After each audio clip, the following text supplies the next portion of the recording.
Welcome to SmartWatch, an island in the stream. That is what we are, and we rely on each other.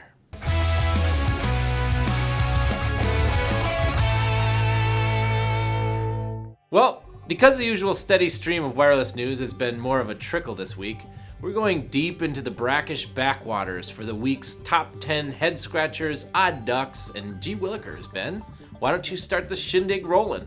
It's been revealed that both Apple and Facebook are now offering to freeze eggs for female employees as part of their health plan. Warwick Business School professor James Hayton says the move could draw criticism, likely from opponents claiming equal pay is probably the bigger fish to fry before moving on to frozen eggs.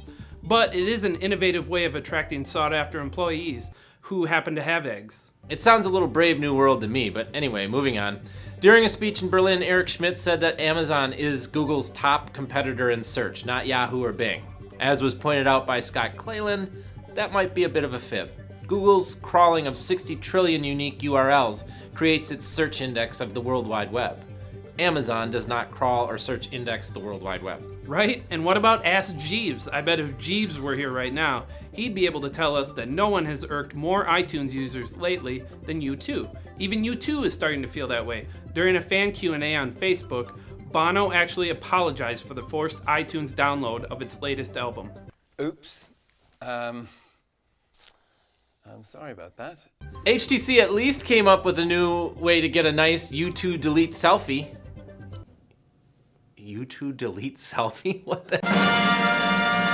The company released the HTC Re, a camera that looks like an asthma inhaler, or is it a periscope, and it pairs with a smartphone for action shots and wide-angle selfies, or ussies, or whatever. Anyway, it comes in blue like the Microsoft Surface tablet that the NFL keeps calling an iPad. The NFC quarterback with the most punchable face, Jay Cutler, apparently thinks the Surface ain't all it's cracked up to be. According to ESPN Chicago's John Greenberg, Cutler referred to the new Microsoft Surface tablets as knockoff iPads. Speaking of knocking it off, a flight attendants union is angry over more lax device rules on flights and is now suing the FAA to reinstate the ban on cell phones.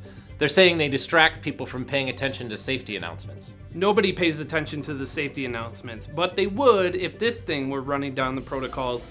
Caught by fishermen off the coast of Singapore, and no one knows what it is.